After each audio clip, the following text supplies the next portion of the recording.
राधा स्वामी धरा नर रूप जगत में, गुरु होए जीव चेताए।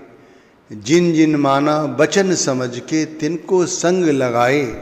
वो कुल मालिक 24 घंटे हम पर निगाह रखे हुए है। हम भजन सुमिरन करते हैं तब भी वो हमें देखता है, हम जब भजन सुमिरन नहीं करते हैं तब भी वो हमें देखता है। जब हम किसी को धोखा दे रहे होते हैं तब भी वो हमें देखता है, या जब भी हम कोई काम वासना में आसक्त होकर कार्य कर रहे होते हैं तब भी वो हमें देखता है। जब हम लड़ाई झगड़ा कर रहे होते हैं, चोरी बेईमानी कर रहे होते हैं, अयासी कर रहे होते हैं, तब भी वो हमें देखता है। हम उसकी निगाह में हैं, वो हमें 24 घंटे देख रहा है। अगर हम इस रूहानी सच को समझ जाएं, तब हमारे जीवन में क्रांति आ सकती है। हम सभी को ये लगता है कि गुरु हमें नहीं देख रहे हैं। गुरु केवल हमें तभी देखते हैं जब हम सत्संग में जाते हैं भाई, लेकिन वो शब्द स्वरूपी गुरु जो रूहानी सच है वो हमें 24 घंटे देख रहा है। अगर हमें इसका एहसास हो जाए कि वो हमें 24 घंटे देखता है, उसकी निगाह से हम पल भर के लिए भी नहीं दूर होते, तो भाई हमारी जिंदगी बदल जाएगी। हमें परमात्मा अपने अंग संग दिखाई देगा, हमें उसका डर महसूस होगा, हमें उससे मिलने का रास्ता पता चलेगा। अभी क्या है, रास्ता हम भजन सुमिरन समझते हैं और समझते हैं कि सत्संग में जाकर उनके डेरे में उनके दर्शन करना, उनसे मिलना हुआ। लेकिन असल में परमात्मा से मिलने का, गुरु से मिलने का सच्चा रास्ता हमारे घर के अंदर है, जो हमारे निज घर के अंदर से ही जाता है। जब हम ध्यान करते हैं, गुरु का नाम जपते हैं, ध्यान करते हुए, नाम जपते हुए उसकी मौजूदगी का एहसास करते हैं, वो परमात्मा हमें अपने अंग संग दिखाई देता है। नाम जप करते हुए उसकी मौजूदगी का एहसास होना एक बात है, और चलते फिरते, उठते बैठते, सोते जागते, खाते पीते, हर वक्त 24 घंटे उसकी उपस्थिति का एहसास में होना और बात है। अच्छा तो ये हो कि भजन सुमिरन के साथ साथ दुनियावी जिंदगी में भी हमें वो दिखाई दे, हम उसे महसूस करें।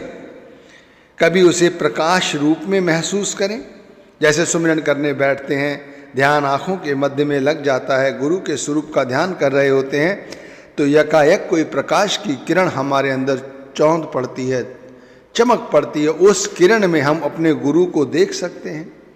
अंदर कोई हम आवाज़ सुने, उस आवाज़ में गुरु को महसूस करते हैं। कभी हम सुमिरन करते समय ये एहसास में लाते हैं कि गुरु हमारे अंदर ही बैठे हुए सुमिरन कर रहे हैं।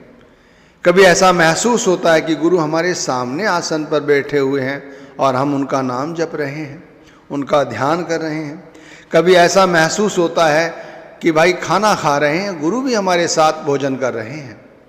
कभी एहसास होता है कि जैसे हम मोटरसाइकिल चला रहे हैं, कार चला रहे हैं, रिक्शा चला रहे हैं, साइकिल चला रहे हैं, अन्य कार्य कर रहे हैं, दुकान पर बैठे हुए हैं, ऑफिस में कार्य कर रहे हैं, गुरु हमारे साथ कार्य कर रहे हैं। भाई ये तब महसूस होता है जब हम पूरी तरह से गुरु को अपने अंदर महसूस करते हैं। दिन के कार्य व्यवहार में ऐसा प्रतीत होना और 24 घंटे गुरु को अंग संग देखना, ये बहुत बड़ी कृपा है, बहुत बड़ी भक्ति है। और ये सब भजन सुमिरन का प्रताप है। जो गुरु से सच्चा प्रेम करते हैं उन्हीं के साथ ऐसा होता है। जो काम चलाऊ भक्ति करते हैं उनके साथ ऐसा नहीं होता। जिनके हृदय में गुरु बस गया है, जिनके अंदर गुरु का स्वरूप बस गया है, जो 24 घंटे नाम जप करते रहते हैं, उनके अंदर कोई पाप नहीं ठहरता। उनके अंदर हर तरह की वासना अपने आप दूर हो जाती है, वो अंदर से पवित्र हो जाते हैं। उनके अंदर शब्द बसता है। मन पवित्र होने पर आत्मा भी पवित्र रहती है, मन शुद्ध रहता है, मन में अच्छे अच्छे विचार आते हैं। और जब मन में विचार आते हैं तो सतगुरु की हुजूरी और सतगुरु की कृपा 24 घंटे हम पर बरसती है। हम 24 घंटे गुरु के अंग संग रहते हैं, गुरु हमारे अंग संग रहता है और इस चीज की हमें सोझी होती है। तो जैसे कहा है, राधा स्वामी धरा नर रूप जगत में, गुरु होए जीव चेताए। उस कुल मालिक ने राधा स्वामी का रूप धरकर हमें चेताया है, हमें समझाया है कि भाई आप समझो, ये जो नर नारायणी देह मिली है ये शब्द से जुड़ने के लिए मिली है। और जो जो लोग इस बात को मानते हैं, समझते हैं और अपने संग शब्द को देखते हैं, वो अपने जीवन में उस गुरु का जीत चलते फिरते साक्षात्कार करते हैं और मौज में रहते हैं। आप भी इस चीज़ का एहसास करो कि गुरु हमारे 2400 घंटे अंग संग है।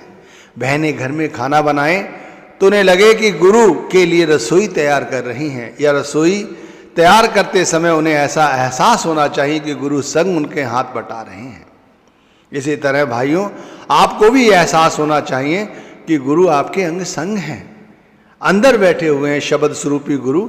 इसलिए किसी के विषय में निंदा, क्रोध, ईर्ष्या, द्वेष, लंपट जैसे विचार नहीं आने चाहिए। हमेशा ही मन को पवित्र रखो, हमेशा ही शब्द का, नाम का जाप करते रहो। जब समय मिले तब नाम जप करना शुरू कर दो, गुरु का ध्यान करो, यहाँ रहो, दुनिया के काम धंधे करते रहो, दुनिया के साथ रहो, ना दुनिया के मान बढ़ाई में फंसो, ना ही किसी की निंदा चुगली करो।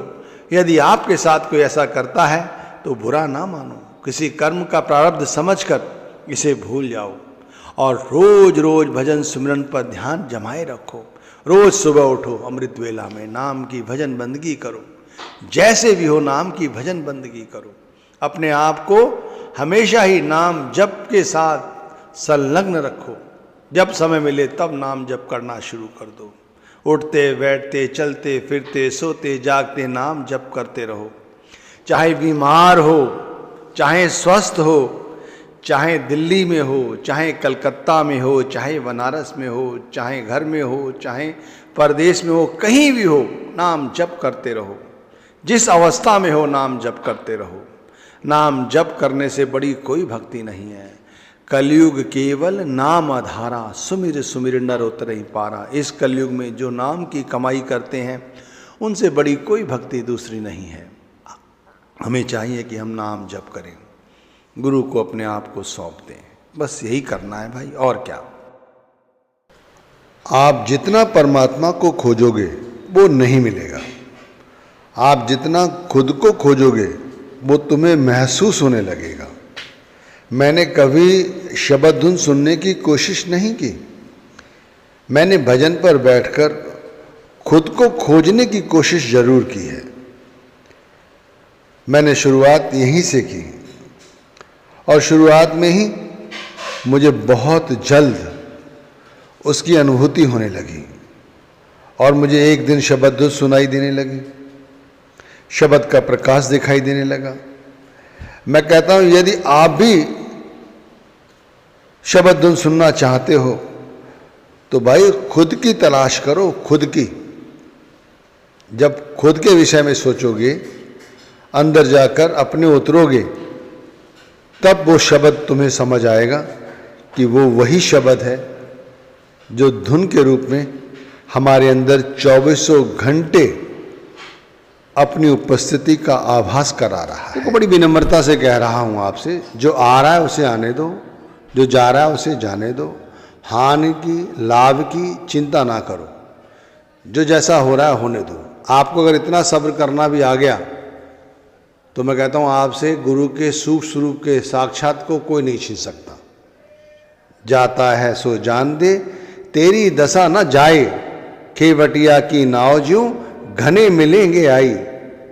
तू अपनी हानि लाभ की चिंता ना कर, जो जाता है उसे जाने दे। इनसे तेरी दशा जाने वाली नहीं है, तेरा कुछ नहीं बिगड़ेगा। हमारी गुरु संभाल करने वाले बैठे हैं, परमात्मा हमारी संभाल करने वाले बैठे हैं। जैसे केवट की नाव पर लोग चढ़ते हैं, उतरते हैं, वैसे ही जीवन में उतार चढ़ाव आते रहते हैं, आना जाना लगा रहता है। हम सांसारिक हानि लाभ की चिंता ना करके जो भजन बंदगी हमें गुरु ने बताई है वो करें। यदि हानि होगी तो लाभ